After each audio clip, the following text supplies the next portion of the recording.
మరణాత యేసయ్య నేడు మా పనులెల్లను దీవించుము, నిండుగా వర్ధిల్ల చేయుము.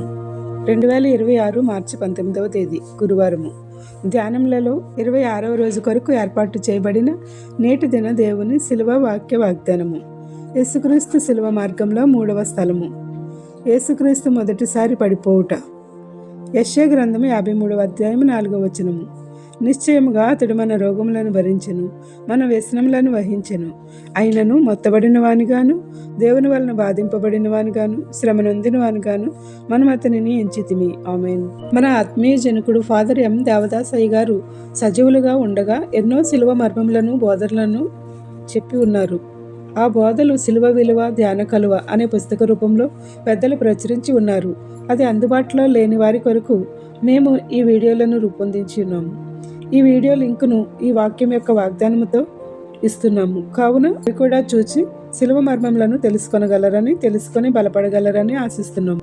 సైతాను బంధకంలో నుంచి విడుదల పొందడానికి ఈ శిలువ ప్రసంగములు ఎంతో ఉపయుక్తంగా ఉండును. కావున వినండి, ధ్యానించండి, దైవ దీవెనలు పొందండి. ప్రియమైన దేవుని విశ్వాసులారా, యేసుక్రీస్తు శ్రమల ధ్యానములు 40 రోజులు ఉపవాస దీక్షలలో కొనసాగుతున్న మనము శిలువ మార్గంలోని 14 స్థలములను ధ్యానించుట ద్వారా యేసుక్రీస్తు ప్రభువు తీర్పు మొదలు సమాధిలో పెట్టిన యథార్థ సంఘటనలను, శ్రమానుభవములను గురించి తెలుసుకుందాము, ధ్యానిద్దాము. యేసు ప్రభువు శిలువకు అప్పగింపబడిన తర్వాత కొరడా దెబ్బల కన్నా ముందు అవమానింపబడెను, మొత్తబడెను, బాధింపబడెను, శ్రమ పెట్టబడెను. ఎన్ని రీతులుగా ఆయనను అవమానించినను, ఉమ్మివేసినను నోరు మెదపలేదు. కొరడా దెబ్బలతో తన వీపును చీల్చినను, ఆయన దున్నువానికి పొలము అప్పగించినట్లు తన వీపును అప్పగించెను. ఎందుచేతననగా మన పాపములను విమోచించుటకే. అంతటి ఘోర బాధలొందిన యేసు ప్రభువు భారభరితమైన శిలువను మోయలేక మొదటిసారిగా పడిపోయెను. ఆ పడిపోయినది మనము సైతాను యొక్క చెరలో పడకుండా పడి ఉన్న మనలను లేపినాడు. మనకు బదులుగా శిక్షకు వెళ్ళుట. పడిపోవటం అంటే పాపంలో మనం పడిపోకుండా కాపాడుకోవడానికి అని మనం తెలుసుకుందాము. కావున మనలను కాపాడుచున్న యేసుక్రీస్తు కృపలో నిరంతరము నడపబడటానికి అని 3వ స్థలం యొక్క భావంలో కనబడుచున్నది.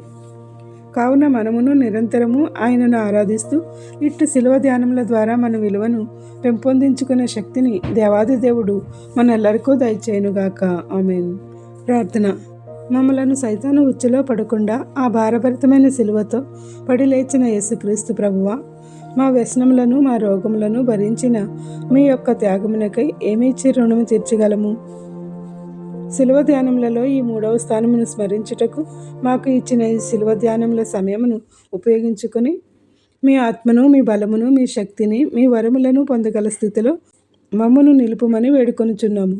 ఈ ప్రార్థన వినుచున్న ప్రతి బిడ్డను, 10వ తరగతి పరీక్షలు రాయిచున్న బిడ్డలందరినీ వారికి కావలసిన జ్ఞానం ఇచ్చి పరీక్షలు బాగా రాయగలిగేటట్లు, రాసినవి అత్యధిక మార్కులతో ఉత్తీర్ణత కాగలిగేటట్లు అట్టి స్థితిని దయచేయమని వేడుకొంచున్నాము. అట్టి రీతిగా సంఘంలో సాక్షులుగా నిలిపి వారికి ఉన్నతమైన బాటలు వేయమని వేడుకొంచున్నాము.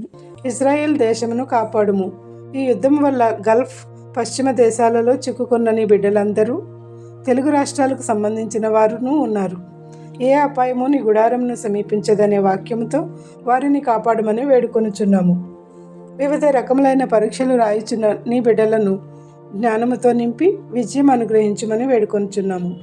అనారోగ్యంతో ఉన్నవారిని స్వస్థపరచుము. వ్యాజ్యములలో, అప్పులలో ఉన్నవారికి విజయమును దయచేయము. పనులు, వృత్తులు, ఉద్యోగములు చేయుచున్న వారికి అన్నింటా విజయం నిమ్ము. పుట్టినరోజు, వివాహ వార్షికోత్సవములను జరుపుకొనుచున్న బిడ్డలపై నిండైన దీవెనలు కుమ్మరించుము. బంధుమిత్రులను కోల్పోయిన వారికి ఆదరణ దయచేయము. ఈ పరిచర్య చేయుచున్న మమ్ములను దీవించుము.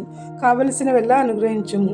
ఏ అంశం మరిచితిమో విడిచితిమో అవన్నీ నీకే సమర్పిస్తూ తండ్రి యొక్కయు, కుమారుని యొక్కయు, పరిశుద్ధాత్మ యొక్కయు, శిలువనాథుడైన యేసుక్రీస్తు చూపిన విధేయతను మనము చూపేవారముగా శిలువ ధ్యానములలో తన పరిశుద్ధాత్మ శక్తితో మనకు కాపుదల ఇచ్చి నడిపించునుగాక. ఆమెన్. ఇట్లా దేవుని సువార్త పరిచర్యలో మీ సహోదరి. Praise the Lord. God bless you. అందరికీ మరణాత. నాదు పాప భారం నిన్ను సిలువకు గురి చేసెన్, నాదు దోషమే నిన్ను అణువణువున హింసించెనే.